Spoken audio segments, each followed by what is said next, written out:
Bien le bonjour. Écoutez bien cette vidéo car la méditation est l'aspect le plus critique à votre science personnelle, c'est-à-dire à votre développement personnel. Sans méditation, vous n'irez jamais loin. C'est aussi simple que cela. Nous avons deux pôles de la méditation. Le pôle numéro 1, c'est effectivement le pôle de la compréhension de ce qui se passe à l'intérieur de nous. Alors, la méditation, le premier pôle est la découverte de soi par particulièrement l'application de votre conscience consciente aux faits qui produisent votre vie. Effectivement, alors, quels sont ces faits qui produisent votre vie? Nous avons les pulsions et les compulsions, c'est-à-dire nous avons des envies dans notre vie de tous les jours, nous avons des pensées qui passent dans notre tête et nous avons des goûts particuliers pour certaines choses. Eh bien, tout cela mérite d'être analysé, ou en tout cas observé, car analyser, c'est utiliser ses pensées. Malheureusement, ces pensées-là aussi sont à observer.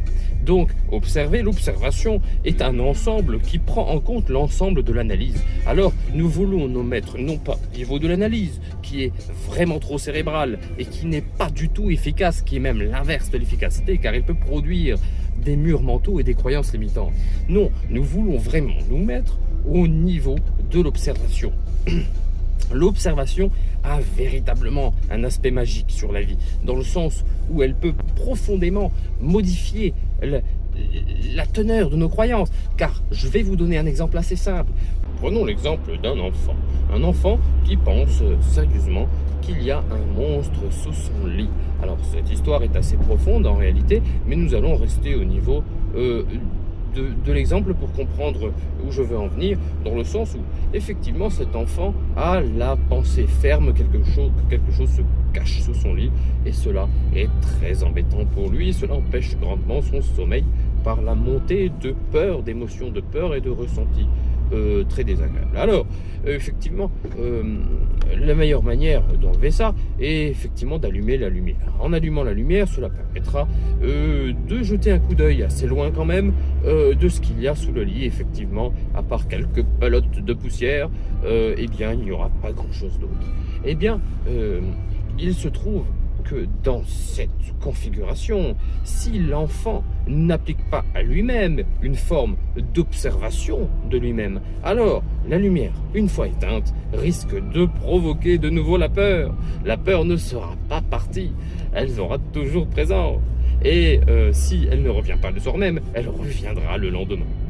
Effectivement, il y a un état d'esprit et surtout un état d'être émotionnel, une conviction émotionnelle à l'intérieur de cet enfant qui produit cette peur et qui lui permet de se manifester de manière répétée dans la vie de cet enfant, nuit après nuit.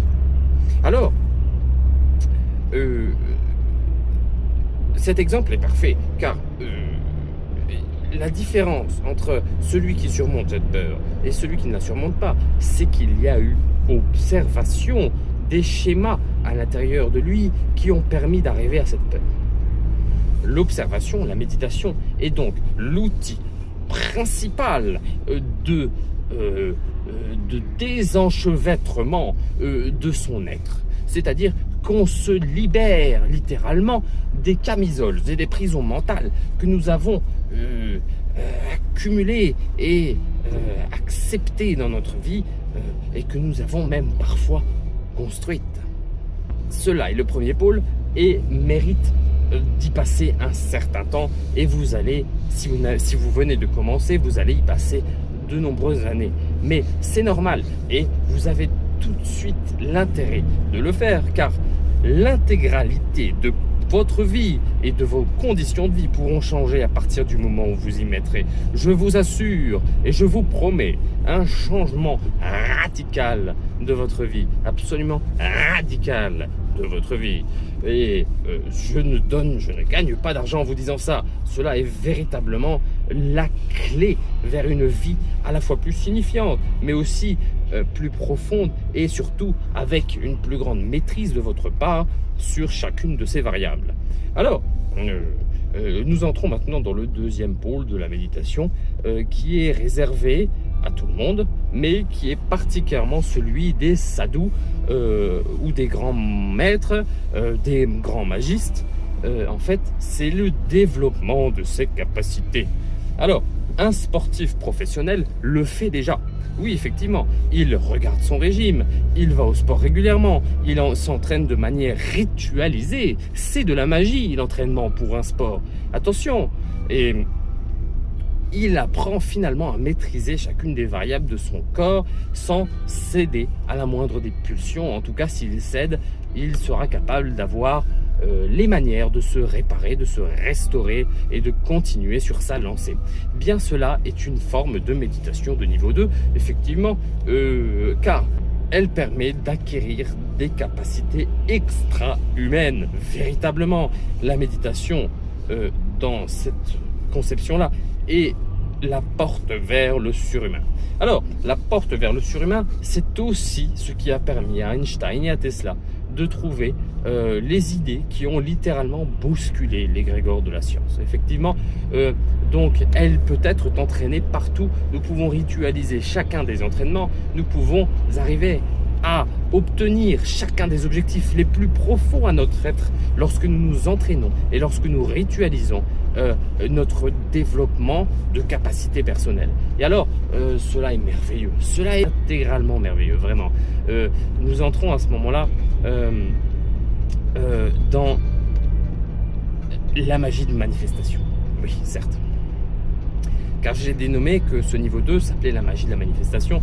Eh bien, en réalité, effectivement, plus la personne obtient une forme de maîtrise sur sa vie, plus elle est capable de manifester avec puissance ce qu'elle désire être réalité. Ainsi même, il est peut-être capable, je vais rester sur un peut-être pour qu'on ne me prenne pas pour un fou, bien entendu, mais de modifier la fabrique même de l'univers, ainsi que les variables que l'on pensait être les plus solides.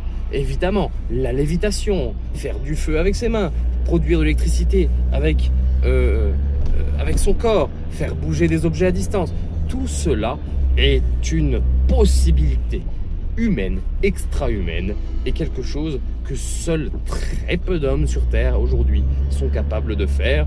J'ai moi-même été enseignant, non pas enseignant, mais j'ai été enseigné en tout cas par un maître capable de faire ces choses-là. Je sais donc, et sans aucun doute, que cela est une réalité. Alors, bien entendu, nous arrivons à la fin de cette vidéo et je vous invite à vous abonner et à mettre un like sous cette chaîne, car nous allons décortiquer les aspects de la science, des sciences les plus importants au fur et à mesure de nos vidéos, et nous allons voir que l'humain est véritablement le catalyseur de la volonté sur Terre.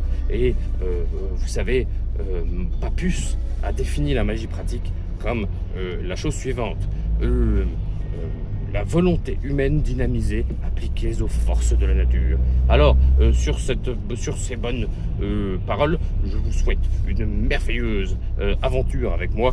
Prenez soin de vous, prenons soin de nous, et allons-y.